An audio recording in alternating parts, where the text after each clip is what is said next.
할렐루야. 창세기 13장 말씀 함께 나누겠습니다. 창세기 13장 말씀에서 이 아브라함 롯의 행방에 대해서 하나님께서 말씀해 주십니다. 특별히 13장 1절에서 아브라함이 애굽에서 나올 새 그와 그 아내와 모든 소유며 롯도 함께 남방으로 올라가니 했습니다. 아브라함이 어디에서 나오느냐? 애굽에서 나왔습니다. 그러면 애굽으로 들어갔다는 얘기입니다. 어제도 우리가 말씀을 가운데 나누었지만 세상으로 들어간 이 아브라함의 선택이 잘못되었다. 잘못된 선택을 한 이 아브라함으로 말미암아 죄가 그들 가운데 들어오게 되었죠. 여기서 나왔다는 것은 그들의 회복을 얘기하는 겁니다. 나와서 그들이 뭘 하느냐?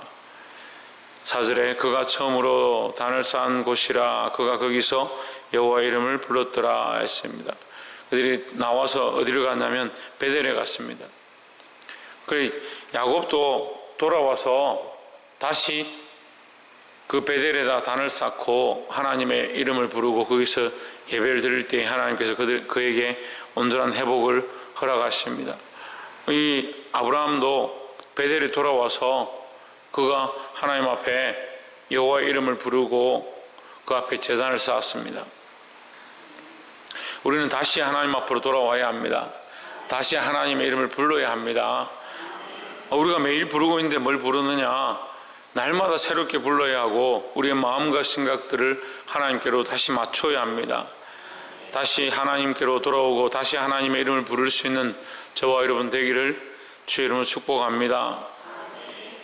사람들이 문제가 이렇게 시간이 지나면 처음에는 하나님의 이름을 부르고 예배하고 이 믿음이 참 좋고 열심을 가지고 큰 자리들을 맡고 큰 일들을 하는데 이 시간이 지나니까 자꾸 교만해지는 겁니다.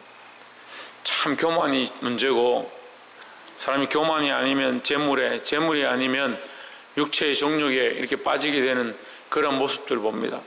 그래서 첫사랑을 항상 회복하고 하나님과의 그 교제와 그 관계를 유지하는 것들이 참 힘들다는 거예요.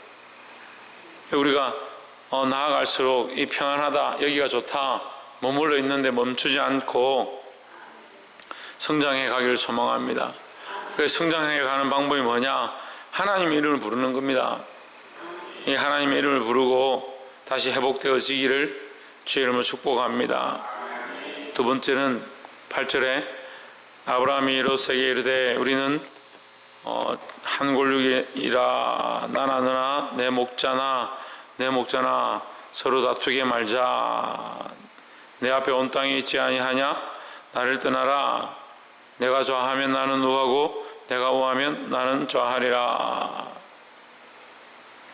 아브라함이 이 롯의 목자와 아브라함의 목자, 그러니까 그 안에 무리가 많으니까 서로 다투는 겁니다. 그래서 네가 나를 떠나서 너 나름대로 갈 곳을 선택해라. 네가 좌하면 내가 우하고 네가 우하면 내가 좌하겠다. 이렇게 양보를 합니다.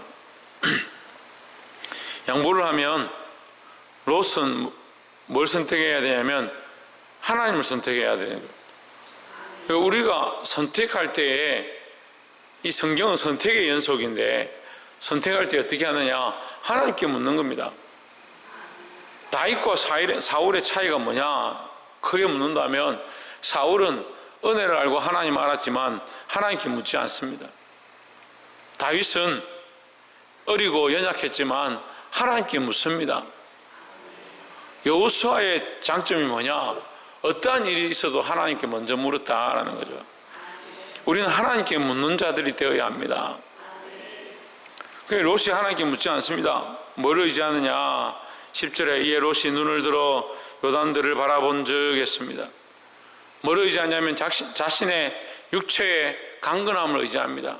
자기가 볼 때, 자기가 판단할 때, 자기의 지식에 이 땅이 좋아 보이는 겁니다. 저기가 좋아 보이는 겁니다. 그러니까 그 땅을 선택하고 자기가 좋다라고 생각하는 것을 선택하고 그것이 잘된 결정이라 생각하는 겁니다. 눈을 들어 본즉 소알까지 온 땅에 물이 넉넉하니 여호와께서 소돔과 고모라를 멸하시기 전이었는고로 여호와의 동산 같고 애굽 땅과 같았더라 했습니다. 자기 눈에 좋은 대로 자기 기준에 물이 많고 아름다우면 된다라고 생각하는 그 기준대로 자기가 선택하고 참 잘한 판단이고 결정이다. 그런데 하나님께서 멸하기 전이다라고 하는 것은 뭡니까? 하나님께서 결국 멸하실 것이다. 우리가 세상을 바라보면 참 아름답고 좋은 것들이 많습니다. 거기에 물이 많고 이 세상이 참 풍부한 것처럼 보입니다. 하지만 하나님 바라보지 아니하면 결국은 다 망할 것들이라는 거죠.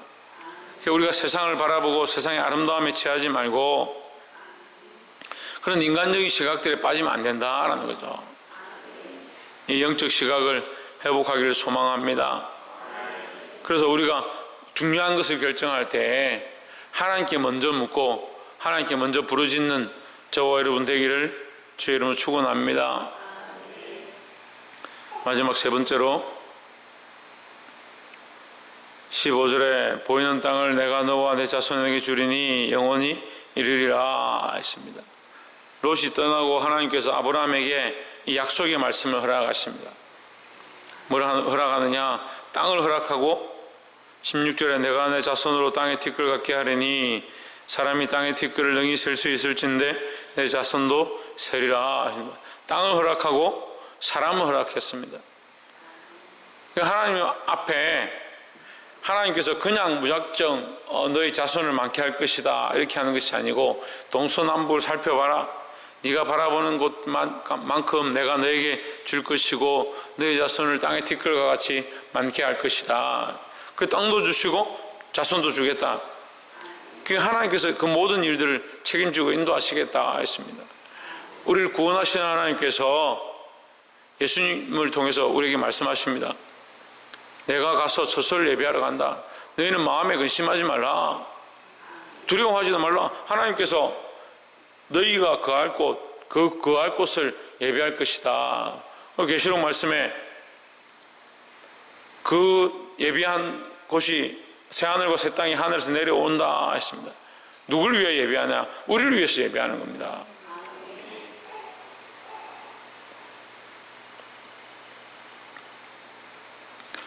하나님께서 우리에게 이 약속하신 생명의 일, 이 자녀들을 풍성케 하시고 이 땅을 풍부하게 주시는 이 하나님의 축복이 저와 여러분 안에 있기를 주의 이름으로 축원합니다.